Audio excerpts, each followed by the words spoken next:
Oh,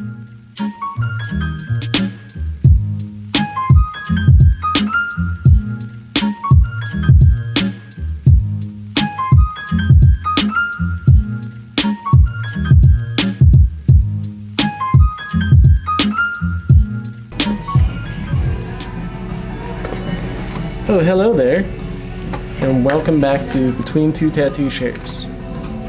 Hi there, and welcome back to another episode of Gray Hair and Tattoos Between Two Tattoo Chairs.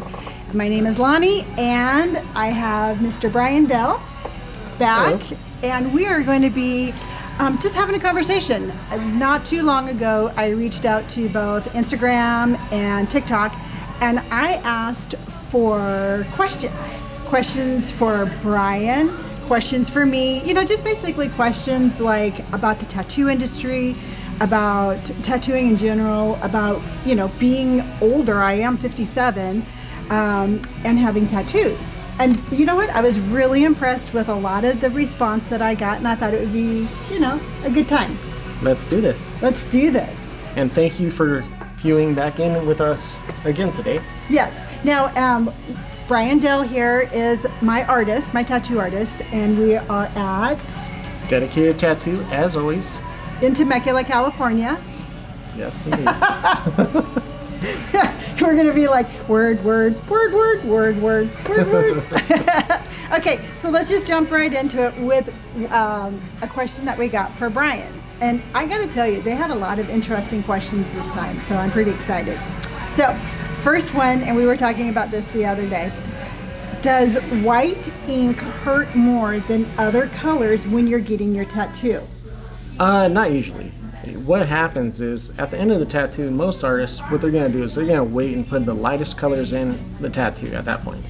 So what they do is the very last thing is white. So of course, the last thing you feel is that white, and it's going to hurt because everything irritated around it, you already feel that. So if I highlight an edge area where I put a black line into it and then shaded a color or some darkness into it, of course that white's going to feel like it hurts more. But if I started the opposite and I did white first, you would say the black hurts the most. Well, okay, so I've also heard a little side note, red. Why would they say anything about red ink? Red in the past, I don't know too many cases I've heard of in recent years. They would say it would irritate people's skin because of the different kinds of pigments they used. Okay. And sometimes it would cause like a slight infection or Irritation? Maybe? Okay. Yeah, back in the days. Cool. Well, there you go. So, to end that old myth of white hurting more, it's not the ink, it's just that you're putting it in at the end of the tattoo instead of the beginning of the tattoo. Absolutely. So, leave white ink alone. They're not the villain. It's just the tattoo process, right? Yes. Okay, we got that one down. So, another question. Do black and gray tattoos last longer than color tattoos? So that's kind of a weird question for me to answer because I've seen black and gray tattoos last a long time. I've seen color tattoos last a long time. It also depends on how well you take care of your skin. If you're using lotion daily, you're staying out of the sun, you're trying to avoid anywhere where your skin's going to deteriorate and start peeling a little bit, like you got a lot of sun exposure, that's going to help the longevity of your tattoo. Okay. As for black and gray versus color, I would always say black and gray is going to outlast a color tattoo because some colors do fade a little quicker, like yellows and oranges. They do start to fade a little quicker. Any lighter color really will. Okay. Oh, very cool. Okay. Will small colored tattoos shrink with age? I have never noticed them to shrink.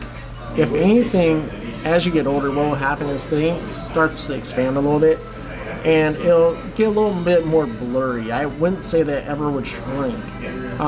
But then again, if that's something that someone's experienced, it'd be something new to me. I haven't seen that. Usually expanding more so than shrinking. See, because what I'm thinking is because at my age is like sometimes I feel like with age we kind of like shrink in a little bit. So maybe that's what it is. But like you're right, the skin kind of loses the collagen and kind of just goes. So. Yep. But that's just, and really quick on a note on that one, I mean, because I am 57 years old and I am changing. My body does change. And as I change, my tattoos are going to change, but that's okay because they represent me at any age. So sometimes I think we get so stuck on perfection, like our skin needs to be perfect or our tattoos need to be perfect, that we really forget about what the tattoo represents. So it doesn't have to look perfect to still have the same meaning.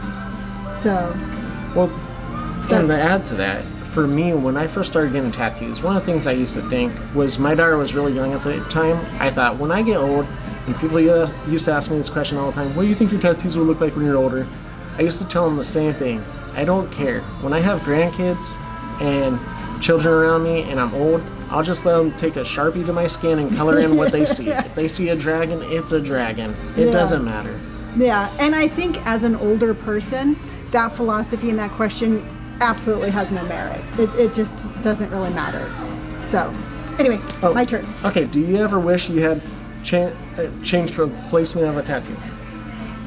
No. Actually,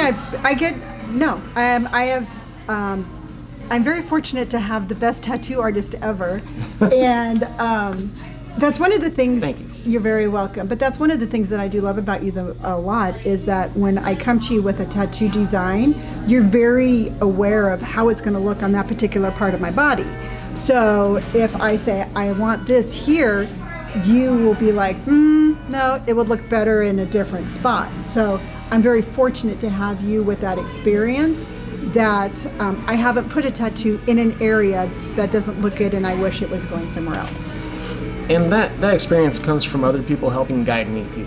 You know, I've worked with many different artists, and watching them tattoo as well has helped me learn different placement for the body. You know, and seeing where something will fit best. You know, sometimes like there's a body part that someone will want a tattoo, and as they're going, hey, I want to place it here, I'll see a different area where it just fits better. You know, and it might not look right to them because they're looking at it from a different view than I am, but from like everyone else's view, that's how you see that, wow, that's actually a good placement. Versus sometimes, as a matter of fact, like sometimes when people get a tattoo right here on their arm, they can only see this front area for the most part. And so what I tell them, I'll show them in the mirror, I'll be like, look at it from this angle instead. And then they'll see that when it's centered up, a lot of times it does look better there. Oh, cool. See, so again, you always have to have that artist that knows what they're doing. And I would be upset if I went to an artist who just agreed with everything I said, you know, so. Definitely understandable. Yeah. And I think as an artist, some people don't have that, like, not argumentative side, but the feeling that, hey, let me help educate you a little bit and get you a better tattoo. Right. Some people just want to do it for the money and get in and out. Some people want to actually do a good professional job and help you out. So. Well, I think a true tattoo artist, when you walk out of the shop, you're walking out with that person's art on your body. Yeah. So you're walking around with the representation of them tattooed on you. So that's why you want to make sure that you give that person the best tattoo. And that's something that I've always found important, because it's not only that you have a brand new tattoo that you're like, yes, I love, it's also important to me as my reputation. Because if I'm out there like talking to people and they're like, oh yeah, I saw a tattoo you did for someone, and in the back of their mind they're like, I will never go to you. You know, I don't want that. So that's why I always talk to my clients a lot and ask them, hey, is this exactly what you're looking for? Is this the kind of placement you're looking for? What do you think? This is how I suggest. Right. You know, and if they tell me no on any of that, I'll figure it out. Right. So again, very important to have a professional. Okay. That's right. How long do you have to wait before going into a hot tub after getting a tattoo? Usually I tell people, just jump right in. No, you never, don't. Ever. I would never say that to anyone. What I'd suggest is at least give it 2 weeks at the minimum. Usually, if you see like it looks a little shiny or a little peely in any way, definitely avoid going in the hot tub, a pool, jacuzzi, anything that you're going to submerge your tattoo in. Because that's going to cause it to break down a little bit. Some of that color's going to peel out, the skin's going to peel off a little prematurely, and it's not going to be a bright tattoo. Yeah. If you can, give it like 3 weeks. And that goes for even people that come to me, they ask me another question, and they say, hey, how long till I can work out? And same thing. You want to give it a few weeks before you start going back into that regimen, because the sweating will also cause a little bit of ink to get pushed out, you know? Okay. I get this question a lot, and I know that I ask you about this a lot, but how do you feel about numbing cream? I personally tell people not to really use it because for me, it's hard to work with the skin at that point. What it does is basically tightens up the pores. That's the easiest way for me to break it down to anyone is it'll tighten the pores and it'll cause our needles not to penetrate into the pores as easily. Then you'll have spots that should be dark look gray. You know, say if I was doing a black and gray piece. You know, also the other side part of that is if I hit a spot that doesn't quite have enough numbing gel on it or numbing stuff on it, it'll automatically go dark. Oh, wow. As soon as I hit it. See, I didn't even, I always, so yeah. Say I'm pushing kind of hard for one spot to get black and it has numbing, it'll be lighter, and then I hit that one spot, the same pressure, didn't even know. Now I got something dark, now I got to try to rework the whole tattoo. That is so interesting because I know that you've always said that you don't like it because you don't like how your tattoo turns out. I'm so excited now that, because now I have like a physical representation of what you've been saying. Yeah. And it's hard for me to explain it to some people because I understand the feeling. You know, like no one wants to sit there and go, "Yay, this feels great." No, it hurts, I as somebody who has a lot of tattoos, the pain is a part of the journey. I was gonna say exactly that. It's worth it. It's a memory that you're gonna build and go, dude, I remember I got this tattoo. It hurt like the dickens, and I don't want to feel that again. But however, you're gonna realize that it was so worth it. Absolutely. Okay, my turn. All right, good luck answering this question. Okay. Any tattoos representing significant people in your life? Yes, the majority of my tattoos are a representation of my family who have passed. So my colored sleeve is all my sister, my dad, my mom. I got butterflies for my sister. I mean, everything, for me, 90% of my tattoos represent a feeling or somebody who I've lost. So, and I love it because people all the time are like, "Oh, I love your colored sleeve. What does that mean?" And that gives me the opportunity to bring up the subject of them, and I get to talk about them.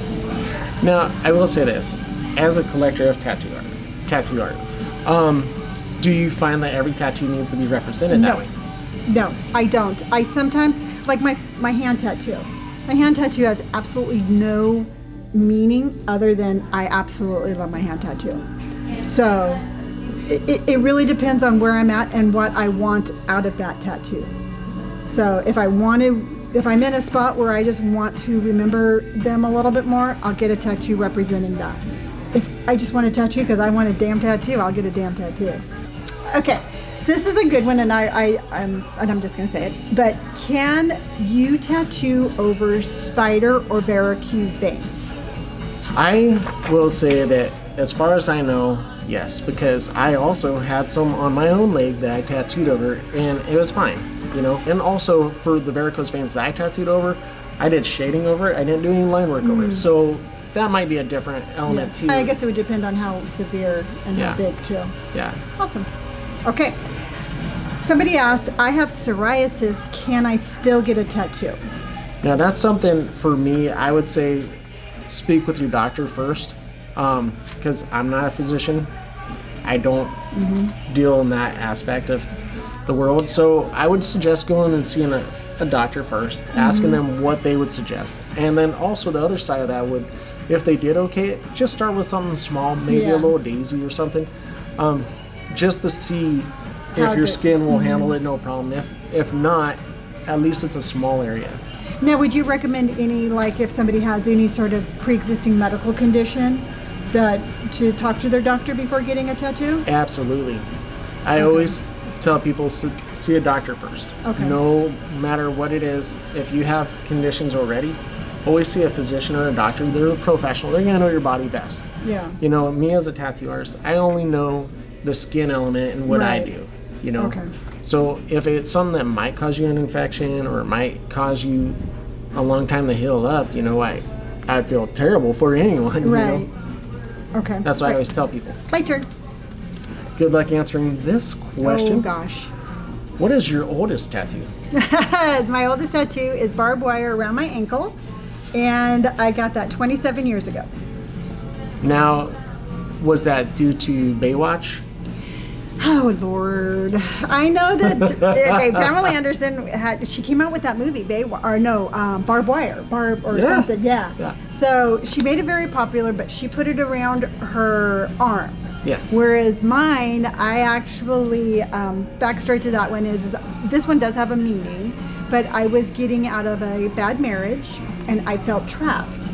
And that was my signal to myself that I never wanted to feel that way again. So I put barbed wire around my ankle because it was like I felt trapped in where I was, and then that was just my constant reminder to never get back to like that again. So, good reason. I like that. Yeah, I mean, she was much more glamorous than I ever was, but Yeah, I just had to ask. When you said 27 years, I was like, wait. Yeah, you did that math really fast. Yeah. Yeah, too fast for my comfort. So, Can't help it. all right, so here you go. Okay. Okay. This person was told to put Preparation H on her tattoos. She has mentioned that before to artists who absolutely freak out. So she says, does it truly matter what she puts on her tattoos post-tattoo as long as it's moisturizing? I actually have some here. You want some? No. No, I was just kidding. I do not. However, I will say this. It does matter what you put on your tattoos. Absolutely. There's certain ointments that tattoo artists will suggest. Preparation H is something that's pretty old school from when I first started. I remember people talking about that. Right. And some of the old artists, that's what they would suggest, that keep the inflammation down, and it did help heal it. We used to even say A&D ointment back in the day, Right. Aquaphor and stuff like that. But those products, to me at least, They're really thick. They're a little thick to Yeah. be spreading on your tattoo. So when you're rubbing on your tattoo with something like that, it hurts. I'm not Yeah. gonna lie. That's one part of it. The other part is it almost is a greasy consistency, and that'll clog your pores, which will cause like little red bumps sometimes. Yeah. Not every time, but sometimes. And in those little areas where the red bumps are, a lot of times the tattoo heals up a little bit lighter on those little spots. So Okay. I always tell people, use like a basic lotion that gives your skin a little bit more breathable, oxygen to the pores kind of ratio. Very cool. Yeah, because I've used those kind of ointments before, but again, I felt that was way too thick, and I was worried about, again, just like not letting it breathe. It's important, Yeah. absolutely. Oxygen is definitely something you want to get to the pores while it's healing. And Oxygen is important. as well as keeping it clean and always lubricating it a little bit with some kind of lotion. I always suggest brands like Cetaphil myself because it's a little bit more milky consistency. yeah. It's a little thinner. Yeah. And applying it anywhere from 2 to 3 times a day. And I say that because I know it absorbs quickly. So to me, the ratio for me, it's usually a little bit of dryness to it as well as the moist, because you don't want to keep it too moist, because then it's going to be consistent clogged pores. Okay, here's a random question. This wasn't a question, but this is one that I would like to ask because I have heard it before. But I've had people ask me about a dry healing where they never put lotion or any kind of moisture on it, and they're all like, well, what's your opinion on dry healing? And I'm like, it sounds like it hurts. I don't have you heard of that? Yeah, what dry healing is basically you clean your tattoo like you normally would. You use like antibacterial soaps, and when you're cleaning it, you get out of the shower, you dry it off just like you normally would, Right. and then you don't put anything on it. So you don't put any lotion. That just it has to be nothing. painful and itchy and... You know, it depends on the person, I think. Okay. Because normally after about 3 days, we all have that like itchiness to our tattoo. That's usually the first step of our tattoo saying, hey, I'm in that healing mode. Yeah. I'm going to start healing right now.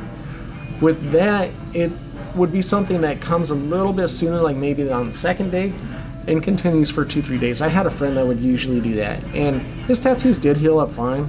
I don't suggest it because I want my tattoos to look bright and vibrant, Yeah. and I think the lotion method usually does that best. It just sounded painful. That's all I know.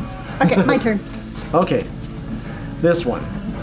Any advice for keeping tattoos looking good as possible? Well, there you go. I What a think that was it. coincidence. Yeah, I always say stay out of the sun, use sunscreen. I'm a big advocate of drinking lots and lots of water. Absolutely. You know, you have to hydrate your innards as much as you put lotions on the outside. So drink water, use sunscreen, use lotion, and you're going to give yourself a really good chance for keeping your tattoos looking good for decades. You know what? That was only a portion of the questions that we've received. So I know we are going to be doing this again because we get questions all the time. But I think we covered a lot of good subjects today. Absolutely. So So keep on bringing those questions. I'll do my best to answer them. If not, Lonnie's gonna do her best to answer them. yeah, and we're going to be getting back together and answering them together in our third installment coming here soon. So, as always, I hope you enjoyed today's episode, and if you did, by all means, please hit that like button, and if you'd like to stick around and see what we talk about next, you can hit that subscribe button. If you'd like to follow us on, or follow me as Gray Hair and Tattoos on any social media, there's Instagram, TikTok, Twitter, Pinterest, Spotify, Facebook. You name it, you can find me as Gray Hair and Tattoos. And until next time, remember, tell yourself something kind, and I will see you then. Bye, Brian. Bye, guys. Bye, guys. See you next time.